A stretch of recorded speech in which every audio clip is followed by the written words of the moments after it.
Okay, ilang beses ka na busted bago magbago ng style mo? Ilang beses ka na busted?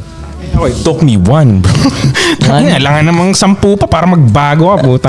Ako rin isang beses. Isa, hindi na ako naligaw. Yun na yung pagbabago. Wala. Naalala mo pa ba yung exact scenario nung nabasa? Oo, nalaman ko after 2 years, tibu pala. So pinaasa-asa ka lang niya.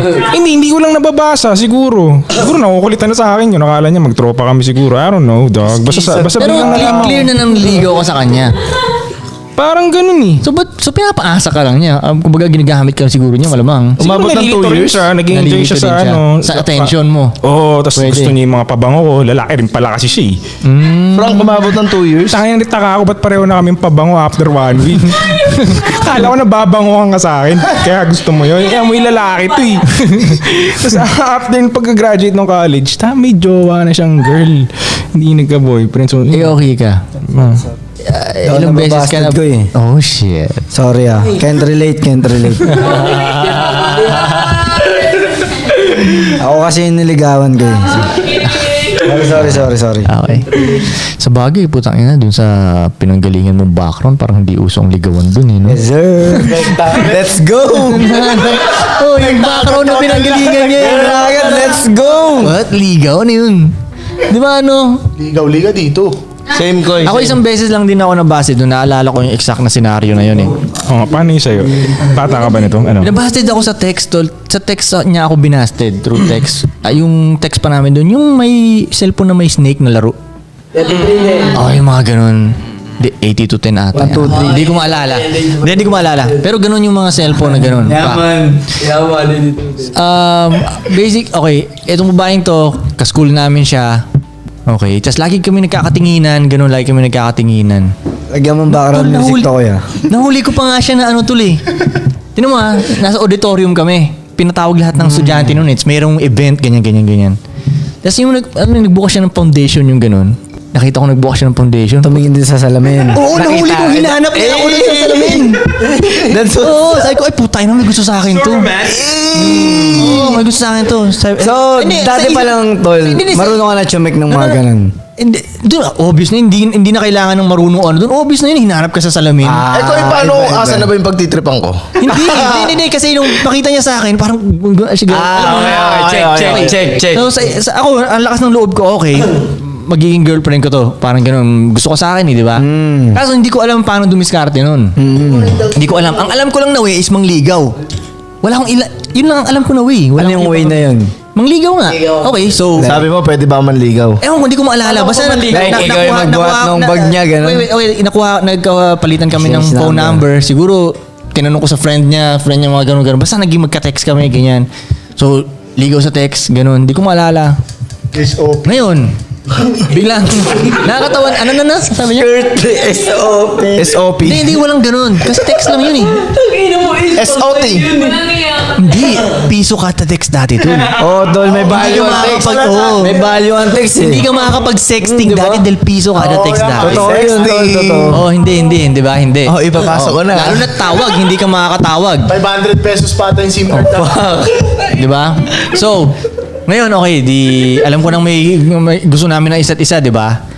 Biglang doon sa school namin, may banda na sumikat doon. So, may isang player, tag-gitara ata siya. Siya yung pinaka naging heartthrob talaga sa lahat. Parang kilala ko yun. Oo. Kilala niyo to? Parang kilala ko yan. Oo, tuwing nakikita kami, pinapaalala ko sa kanya yung story. Hanggang ngayon, nakikita ko yan sa amin. So, siya yung naging heartthrob sa lahat. Siya yung naging heartthrob. Kasi crush talaga siya ng lahat ng babae. Nagkagusto siya dun sa nililigawan ko. Putang ina, paano ako nanalo nito?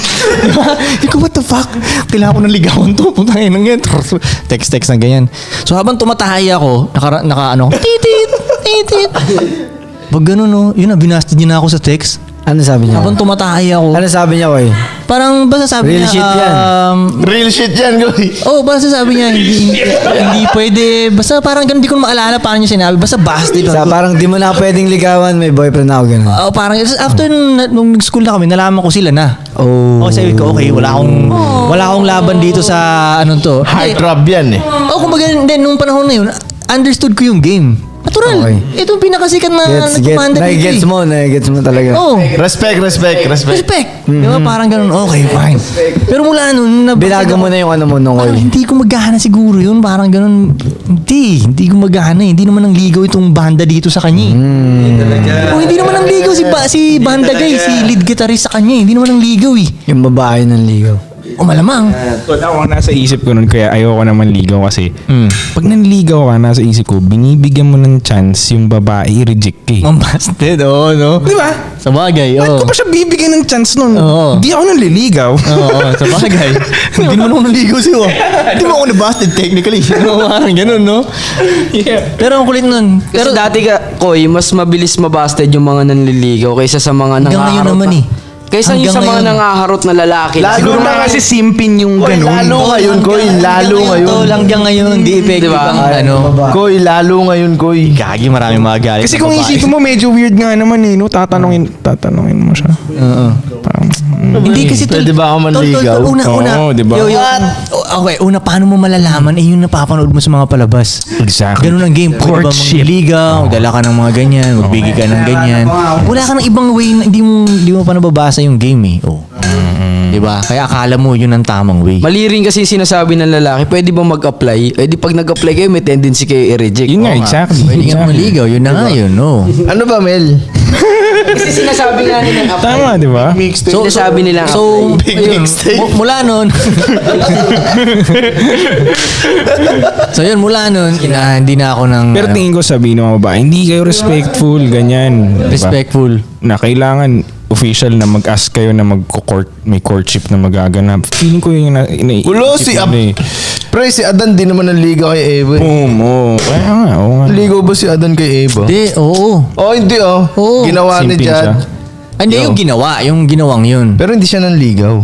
Pero yung sinunod niya na si Eva, medyo form na ng pangliligaw yun.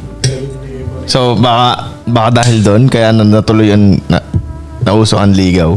Hindi, kaya dumami yung mga Katulad ni Adan. beta, kasi naging beta si Adan eh.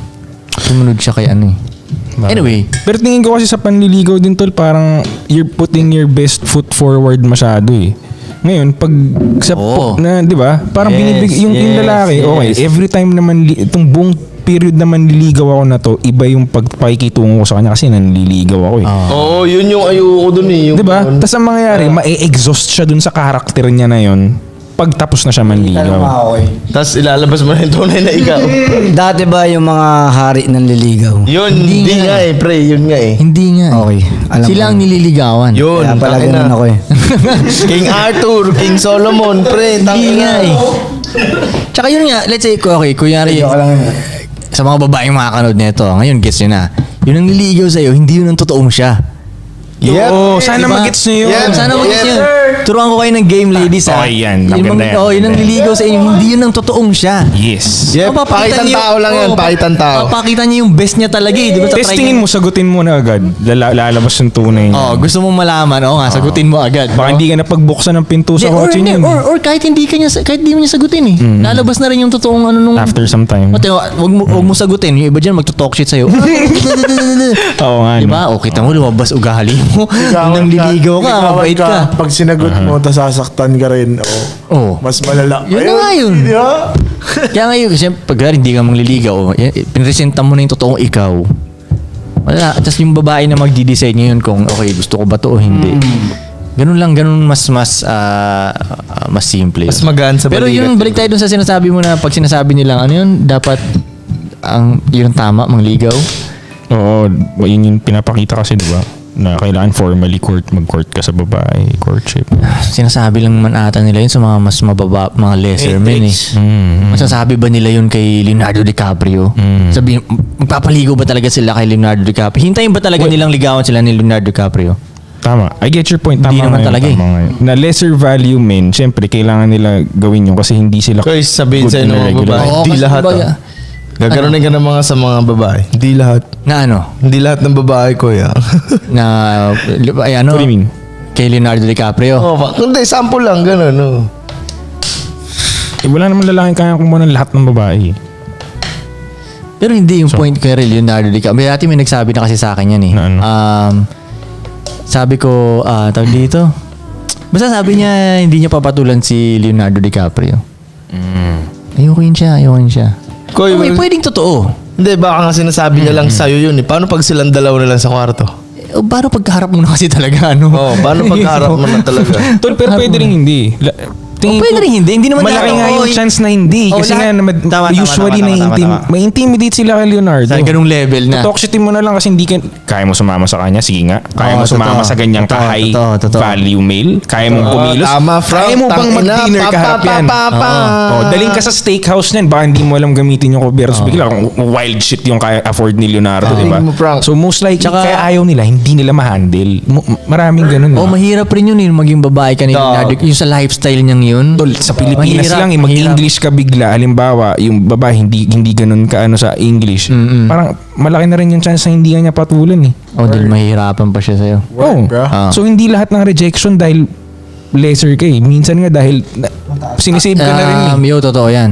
Oh. Totoo yan. Di ba?